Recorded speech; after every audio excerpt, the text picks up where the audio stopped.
اعوذ باللہ من الشیطان الرجیم بسم اللہ الرحمن الرحیم۔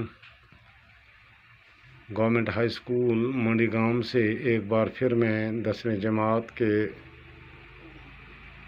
طلباء سے مخاطب ہوں۔ پیارے بچوں، آج میں آپ کو افسانے کے متعلق کچھ جانکاری دوں گا۔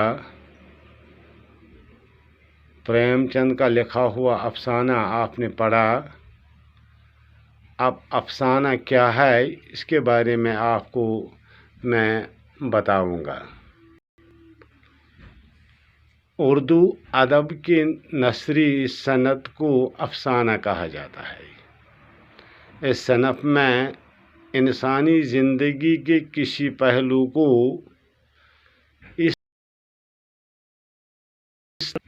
تاکہ قاری کو ہر کہانی کی طرح افسانے میں زندگی کا کوئی پہلو واقعہ کی صورت میں پیش کیا جاتا ہے۔ اس صنف کا آغاز مغرب کے زیر اثر 20ویں صدی میں ہوا۔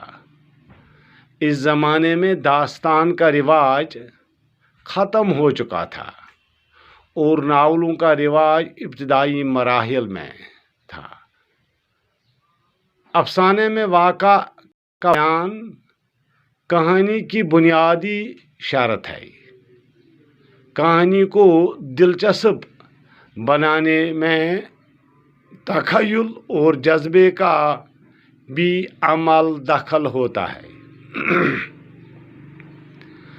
ناول زندگی کو تمام وسعتوں میں پیش کرتا ہے، جبکہ افسانہ زندگی کے ایک پہلو سے تعلق رکھتا ہے۔ اردو کے افسانہ نگاروں میں پریم چند، عباس حسینی، عصمت چغتائی، راجندر سنگھ بیدی، کرشن چند، غلام عباس،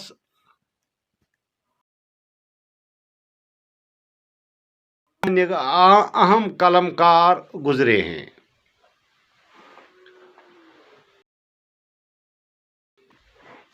اس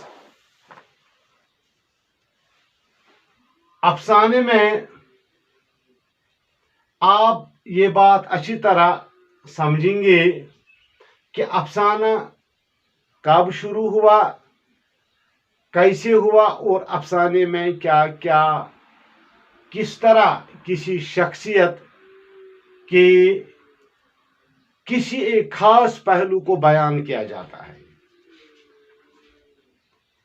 پیارے بچوں، آج آپ اسی پر یہ جو نوٹ میں نے آپ کو افسانے پر لکھایا، آپ اسی کو اپنی کاپی پر لکھیں گے تاکہ آنے والے امتحان میں آپ کو مشکلات سے دوچار نہ ہونا پڑے، یا کہیں آپ یہ نہ کہیں کہ ہم نے نہیں لکھا ہے، یا کتاب پر لمبا چوڑا لکھا تھا، یا گائیڈ پر لمبا چوڑا لکھا تھا۔ میں نے آپ کو مختصر یہ لکھایا تاکہ آپ سمجھ بھی سکو گے اور یاد بھی کر سکو گے۔ باقی السلام علیکم۔